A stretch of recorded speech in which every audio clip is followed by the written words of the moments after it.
My stepdad rented out my room behind my back. My mom sided with him, and now she wants my help after years of cutting me off. I, 25 male, don't get along with my stepdad, Rick, 52 male, and never have. He married my mom, 47 female, when I was 15 after dating for a couple of months. It's been 10 years, but I think I still hate him more than anyone on this planet. My mom and dad, 50 male, got divorced a few years after I was born, maybe when I was 4 or 5. My mom had full custody for the first few years, while dad had only visiting rights, and he'd come to see me on the weekends. They modified that arrangement when I was a little older, around 7, and my dad had partial custody after that. I'd spend half the month at my dad's, and the other half with my mom. My dad's an architect, and my mom was a stay-at-home mom for most of her life, so I was quite close to my mother growing up. When I was around 16, my dad was offered a great position in a firm, but for that, he'd have to move out of state and wouldn't get to see me often. By then, my mom had married Rick, and he was horrible, so I was having a hard time whenever I'd be living with my mom.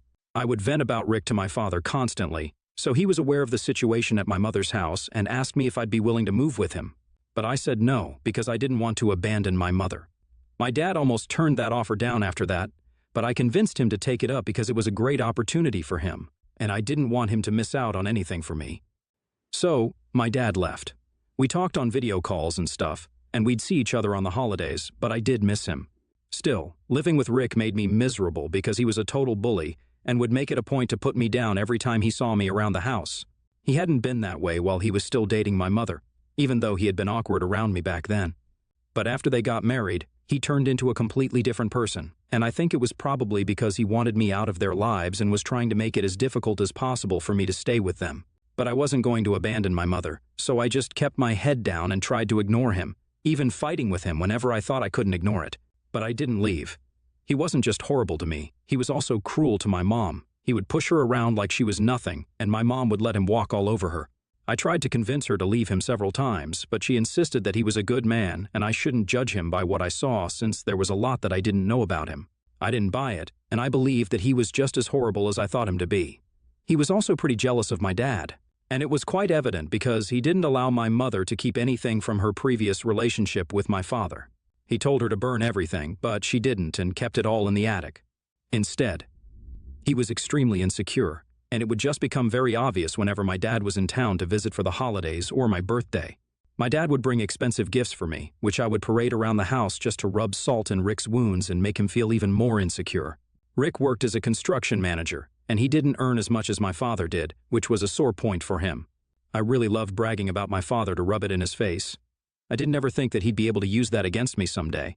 To be honest, I spent a couple of years at home with them and tried my best to put up with Rick for my mom's sake. Then it was finally time for me to move out for college, which I was really looking forward to because then I would only have to come back home for the holidays and I wouldn't have to see Rick around the house at all times. I was mostly relieved, but I was also a little afraid of what my mom would have to go through.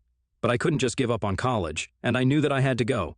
I decided that I would come back home every other weekend to make sure that my mom was doing all right. But I didn't tell her about this plan because I wanted it to be a surprise. The day that I left for college, my mom was very emotional, and we had a tearful goodbye, while Rick couldn't stop smiling and even handed me some cash as a gift. It couldn't be more obvious that he was really happy to see the last of me. My father was the one paying for me to go to college, so I wasn't too worried and went away without a care. I did visit home periodically on alternate weekends to check up on my mother for the first couple of months as I planned. But after a while, my mom told me not to visit unless it was the holidays because my coming back around repeatedly really got on Rick's nerves. Then she told me something that was incredibly painful to hear back then, and still hurts now. She told me that Rick would mostly be in a bad mood whenever I was around, and that meant that he would be awful to her as well. But when I was not around, he seemed to be a perfectly pleasant and reasonable guy. So now she wanted me to reduce my visits because she thought that I was the problem and made it sound like they would be better off without me. It felt bad, and I was really depressed for a while after that. But I made up my mind that I was not going to go back home until Christmas at the very least. I even spent my Thanksgiving break away from home in a hotel since it was a shorter break. I told my dad about it, and he was really pissed. But I told him not to talk to my mom about it because if I was a problem for her, then I would just clear out and I was fine with it.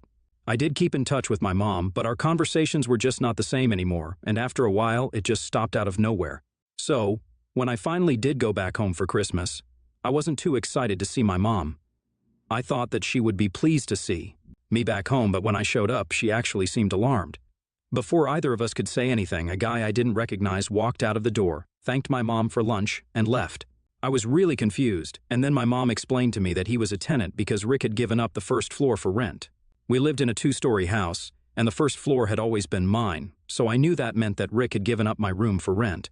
She let me in and told me that she could explain everything, but I needed to be patient. I was upset, and I started feeling even worse when I entered the living room and saw Rick drinking on the couch. He made a face when he saw me, and I lost my cool and confronted him about the room. Very nonchalantly, he informed me that since I didn't live there anymore and I was an adult, he didn't think it was necessary for him to keep the room empty for me and had put it to use by renting it out so he could make some extra cash. I called him an idiot and then asked him if he had even considered where I would stay when I came back home. He smiled at me, which pissed me off even more, and told me that since my dad was so wealthy, he was sure that he would make some arrangements for me and wouldn't let me live on the street. So there was no reason for me to get so worked up over nothing. I was so angry that I couldn't even say anything to him. So I turned to my mother instead and asked her if she was okay with this. She said nothing. She just hung her head and said nothing, and that was pretty much the last straw for me. I was about to fight with Rick and demand my room back, but at the end of the day, I didn't think there was a point in doing that, and I didn't want to waste my breath. So I just took my stuff and walked out of the house. I expected my mother to come after me, but she didn't even do that. I could hear the two of them arguing inside the house while I waited for a cab. I couldn't make out exactly what they were saying, but my mom sounded angry, which was a relief because at least she was saying something. But after that incident, I pretty much made up my mind that I was never going to go back there. I tried for years to be there for my mom, and if she couldn't value that, then it was her loss. That day was the last time I ever saw my mother, or Rick, for that matter.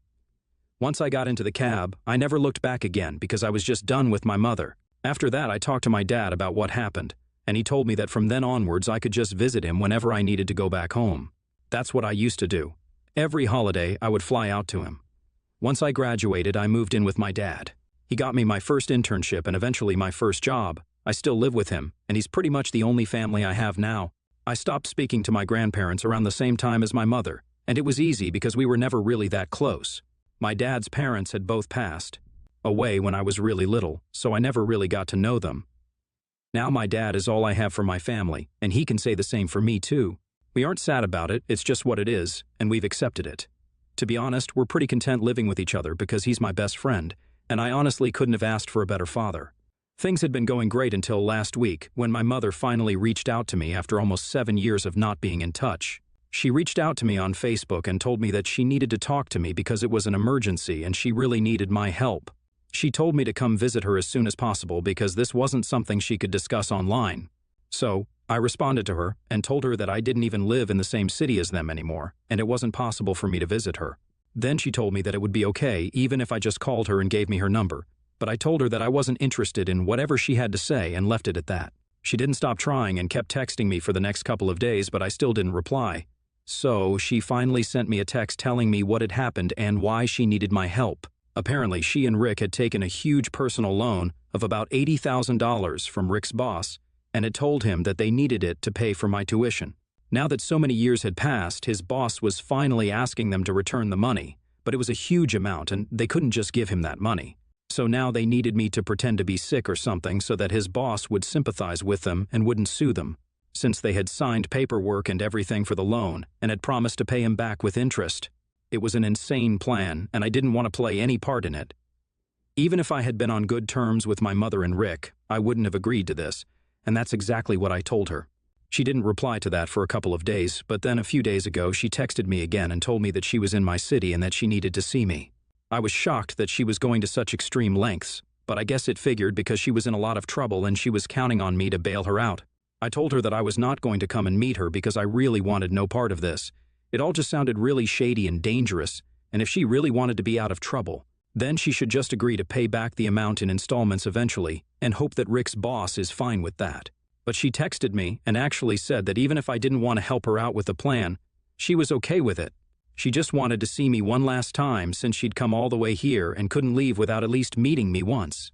I was aware that she was bluffing, but I still agreed to meet her for lunch because I wanted to see her, and I did miss her a lot. Yesterday, we finally met. And it was quite emotional for the first couple of minutes, but she ruined it by bringing up the loan and her plan within half an hour, and I was so exasperated that I didn't even entertain any of it and just left without a word. She kept calling my name, but I walked away, quickly got into my car, and drove back home as fast as I could. I regretted even giving it a shot, and it was kind of my fault for meeting her even though I knew that she was bluffing, so that's on me. But I don't think I have anything else to feel bad about, and neither does my dad. My mother, however, does not share the same opinion as us. She sent me a long video yesterday, really late at night, and it was pretty obvious to see that she was drunk and crying. She said that she expected me to help her out because I had been her shield throughout my childhood. She admitted that she'd screwed up in the past, but she was really disappointed that I was getting revenge instead of being the bigger person, especially when there was so much at stake. She was extremely emotional, and it was hard to make out what she was saying because she was crying so hard. Also, the alcohol was slurring her words, but I could tell that she was very upset with me. She kept saying that she'd always believed that she could count on me, but I'd proved her wrong, and she was extremely disappointed. By the end of the video, she had pretty much dissolved into tears, and I felt disgusted with myself when I finished watching it. In spite of everything that happened, I do love my mother, and I can't bear to see her this way. I also can't imagine her going to prison, which is exactly where she might end up if she doesn't repay that money or I don't buy her some more time. She kind of got lost after she married Rick, but before that, she'd always been a loving and caring mother. This is my one chance to repay her for everything that she did for me. But at the same time, I know that I shouldn't be putting myself at risk by involving myself in this situation. For starters, my mother hasn't even told me what exactly they took that personal loan for, and I don't think I can get involved without knowing all the facts. On top of that, this is not even a foolproof plan, and it can totally backfire on them if they don't really think it through.